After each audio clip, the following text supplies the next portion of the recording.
ஓம் சாய்ராம் ஓம் சாய்ராம் ஓம் சாய்ராம். அத்தியாயம் 41. சித்திரத்தின் கதை. கந்தல் துணி திருடுதலும் ஞானேஸ்வரின் பாராயணமும்.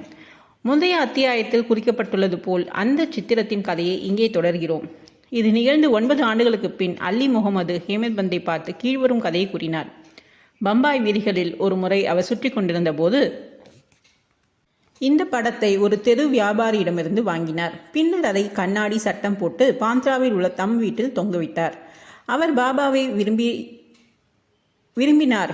படத்தை தினந்தோறும் தரிசித்து வந்தார். ஹேமத் பந்துக்கு அவர் அதை கொடுப்பதற்கு 3 மாதங்களுக்கு முன்பு காலில் உள்ள கட்டி அல்லது வீக்கத்திற்காக அவருக்கு ஒரு அறுவை சிகிச்சை செய்யப்பட வேண்டியிருந்தது. பம்பாயில் அவரது மைத்துனரான திரு நூர் முகமது பீர்பாயின் வீட்டில் அவர் தங்கியிருந்தார். பாந்த்ராவில் உள்ள அவரது வீடு 3 மாத காலமாக சாத்தப்பட்டிருந்தது. ஒருவரும் அங்கு வசிக்கவில்லை.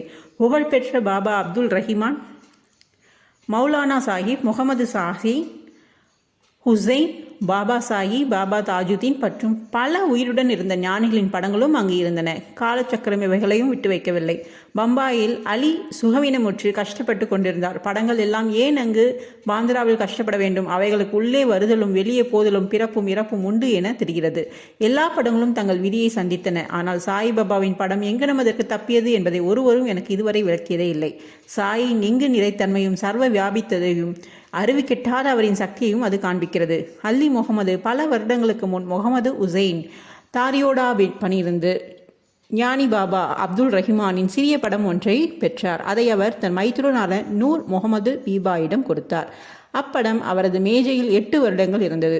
ஒருமுறை நூர் முகமது பீர்பாய் அதை கண்டு அதை ஒரு புகைப்படக்கலை நிபுணரிடம் எடுத்து சென்று அதர் உயிர் அளவு படமாக பெரிது செய்து அதன் பிரதிகளை அலி முகமது உட்பட தமது உறவினர்களிடையும் நண்பர்களிடத்தையும் விநியோகித்தார். அலி முகமது அதை பாந்த்ராவில் உள்ள தனது வீட்டில் மாட்டினார்.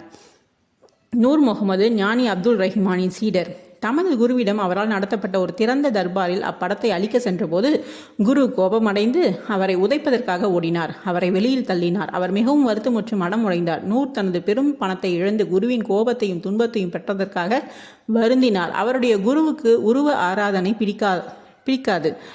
அவர் பெரிதாகப்பட்ட அப்படத்தை அப்போலோ பந்தருக்கு எடுத்து சென்று ஒரு படகை வாடகைக்கு அமர்த்தி கொண்டு சென்று அதை நீரில் மூழ்கடித்தார். நண்பர்களையும் உறவினர்களையும் தங்கள் பிரதிகளை திருப்பி கொடுக்குமாறு வேண்டி அவைகளையும் திரும்ப பெற்ற பின் மொத்தத்தில் 6 பிரதிகள் அவைகளையும் பாந்த்ரா கடலில் மீனவனை கொண்டு எரிய செய்தார். அச்சமயத்தில் அலி முகமது அவரது மைத்துனரது வீட்டில் இருந்தார். ஞானிகளின் படங்களெல்லாம் உடனே தண்ணீரில் மூழ்கடித்து விட்டால் அவரது துன்பங்கள் ஒரு முடிவுக்கு வந்துவிடும் என்று நூர் முகமது கூறினார். இதை கேட்ட அலி முகமது தனது மேனேஜரை தனது பாந்த்ரா வீட்டிற்கு அனுப்பி தன் வீட்டிலிருந்த ஞானிகள் அனைவரது படங்களையும் கடலில் எரிய செய்தார். 2 மாதங்களுக்கு பின் அலி முகமது தன் வீட்டிற்கு திரும்பியதும் சுவரில் பாபாவின் படம் முன்போலவே மாட்டியிருப்பதைக் கண்டு வியந்தார். அவரது மேத்தா அதை தவிர்த்து பிற படங்கள் எங்கனம் எடுத்து வந்தார் என்பது அவருக்கு புரியவில்லை.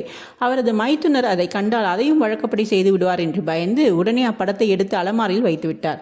யார் அப்படத்தை நன்றாக வைத்து காப்பாற்றுவார்கள்? அதை என்ன செய்ய வேண்டும் என்று அவர் யோசித்துக் கொண்டிருக்கையில் மௌலானா இஸ்மு முஜாவர் என்பவரை சென்று பார்த்து அவர் கூற்றுப்படி செய்ய வேண்டும் என்று சாய்பாபாவே தெரிவித்தது போல் இருந்தது.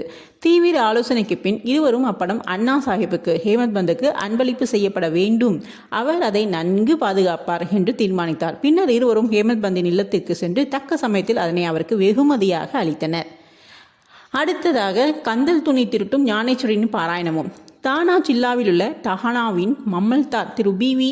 தேவ் நெடுநாளாக ஞானேஸ்வரின் பகவத்கீதைக்கு ஞானேஸ்வர் எழுதிய புகழ்பெற்ற மராத்திய வியாக்கியானம் பெற்ற நூல்களுடன் பயில வேண்டும் என்று ஆர்வம் கொண்டிருந்தார். தினந்தோறும் அவருக்கு பகவத்கீதையில் ஒரு அத்தியாயத்தையும் மற்ற புத்தகங்களின் சில பகுதிகளையும் படிக்க இயன்றது. ஆனால் அவர் ஞானேஸ்வரின் கையில் எடுத்தவுடன் ஏதாவது ஒரு தடை ஏற்பட்டு அதை படிக்க முடிவதில்லை. அவர் 3 மாத விடுமுறையில் ஷீரடிக்கு சென்று பின்னர் பவுண்டில் உள்ள தனது சொந்த வீட்டிற்கு சென்றார்.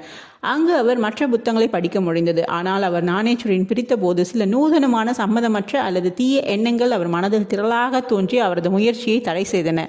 எவ்வளவு அதிகமான முயற்சி செய்த போதிலும் இப்புத்தகத்தின் சில வரிகளை கூட அவரால் எளிதாக படிக்க முடியவில்லை. எனவே பாபா அப்புத்தகத்தின் மீது தனக்கு அன்பு ஏற்படும்படி செய்து படிக்க கட்டளையிடும்போது தாம் அதை பயில ஆரம்பிக்க வேண்டும் என்றும் அதுவரை அதை படிக்கக்கூடாது என்றும் தீர்மானித்தார். பின்னர் 1914ஆம் ஆண்டு பிப்ரவரி மாதம் அவர் தம் குடும்பத்துடன் ஷீரடிக்கு சென்றார். அங்கு ஜோக் அவரை தினந்தோறும் ஞானேஸ்வரி படிக்கிறாரா என்று வினவினார். தேவ் தாம் அதை பயில்வதற்கு ஆர்வம் உள்ளவராக இருப்பினும் அதில் வெற்றி பெறவில்லை என்றும் பாபா அவருக்கு கட்டளையிடும் போதுதான் அதை படிக்க ஆரம்பிக்கப் போவதாகவும் கூறினார்.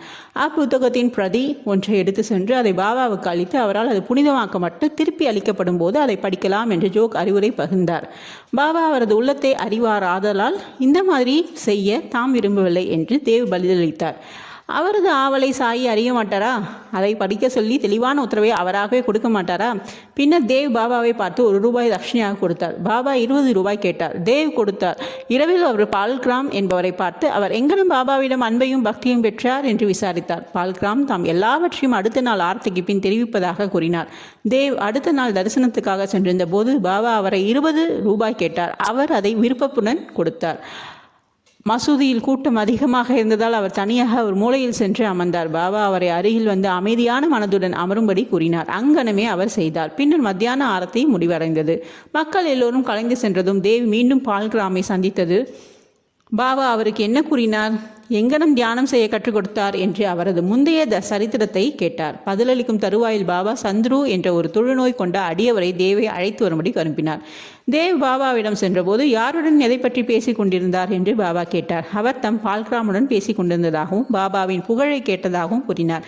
பின்னர் பாபா அவரை மீண்டும் ₹25 தட்சணை கேட்டார். அவரும் அதை மகிழ்வுடன் கொடுத்தார். பின்னர் பாபா அவரை உள்ளே அழைத்து சென்று கம்பத்தருகில் அமர்ந்து கொண்டு என்னுடைய கந்தல் ஆடைகளுக்கு எனக்கு தெரியாமல் நீ திருடினாய் என்று குற்றம் சாட்டினார். தேவ் கந்தல் ஆடைகளை பற்றி தனக்கு எதுவும் தெரியாதென்று மறுத்தார்.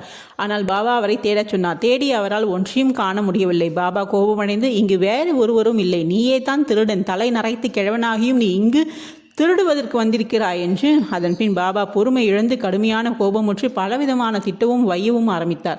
தேவ் எல்லாவற்றையும் அமைதியாக கவனித்து கொண்டு தனக்கு அடியும் கூட கிடைக்கும் என்று எதிர்பார்த்தார். சுமார் 1 மணி நேரத்துக்கு பின் பாபா அவரை வாடாவுக்கு போக சொன்னார்.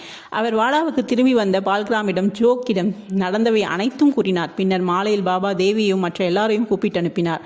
ஆயினும் அவர் திருடியிருப்பதால் தம்மால் வெளியே சொல்லாமல் இருக்க முடியவில்லை என்றும் கூறினார். பின்னர் பாபா மீண்டும் ₹12 அவரிடம் கேட்டார்.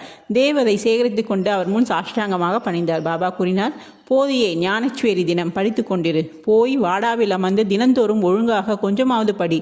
அவ்வாறு படிக்கையில் நீ படித்த பகுதியை அனைவருக்கும் அன்புடனும் பக்தியுடனும் விளக்கி சொல். நான் இங்கு உனக்கு தங்கச் சரிகை போட்ட மதிப்புமிக்க சால்வை அளிப்பதற்கு காத்து கொண்டிருக்கிறேன். அப்படி இருக்க மற்றவரிடம் நீ ஏன் கந்தலை திருடுகிறாய்? ஏன் திருட்டு பழக்கத்தை ஏற்படுத்திக் கொள்கிறாய்? பாபாவின் மொழிகளை கேட்டு தேவ் மிகவும் மகிழ்ச்சி அடைந்தார். ஏனெனில் அவர் போதியை படிக்க சொல்லிவிட்டார். தாம் விரும்பியதை பெற்றுவிட்டதாக அவர் நினைத்தார்.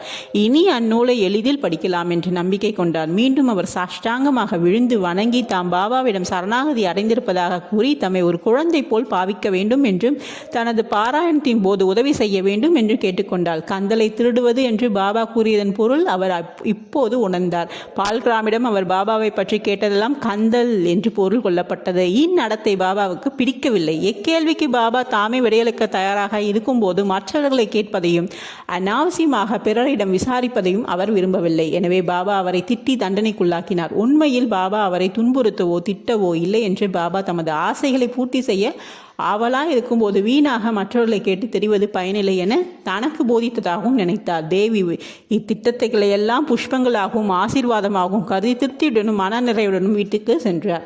இவ்விஷயம் இத்துடன் முடிவடைந்து விடவில்லை. பாபா படிப்பதற்கு உத்தரவு செய்ததோடு மட்டும் நின்றுவிடவில்லை. அந்த வருடத்திற்குள் அவர் தேவிடம் சென்று அவருக்கு முன்னேற்றத்தை பற்றி வினவினார்.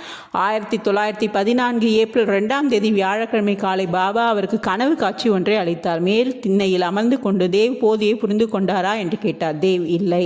பாபா, பின் எப்போது நீ புரிந்து கொள்ளப் போகிறாய்? தேவ், அழுகை பொங்க நீங்கள் உங்கள் அருளை பொழிந்தாலன்றி பாராயணம் ஒரு தொந்தரவாகவும் புரிந்து கொள்ளுதல் கஷ்டமாகவும் இருக்கிறது.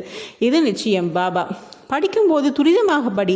எனது சன்னிதானத்தில் என் முன் படி. தேவ், எதை நான் படிக்க வேண்டும்? பாபா, அத்தியாமீகம், ஆன்மீகம் படி. தேவ் நூலை கொணர்வதற்கு சென்றபோது கனவிலிருந்து விடுபட்டு விழித்தொழிந்தார். தேவ் பெற்ற அளவற்ற மகிழ்ச்சியும் பேரானந்தத்தையும் கற்பனை செய்து பார்த்தலையும் நமது வாசகர்களுக்கே விட்டுவிடுகிறோம். ஸ்ரீ சாயியை பணிக. அனைவருக்கும் சாந்தி நிலவட்டும். ஓம் சாய்ராம், ஓம் சாய்ராம், ஓம் சாய்ராம். அடுத்த அத்தியாயத்தில் சந்திப்போம். நன்றி.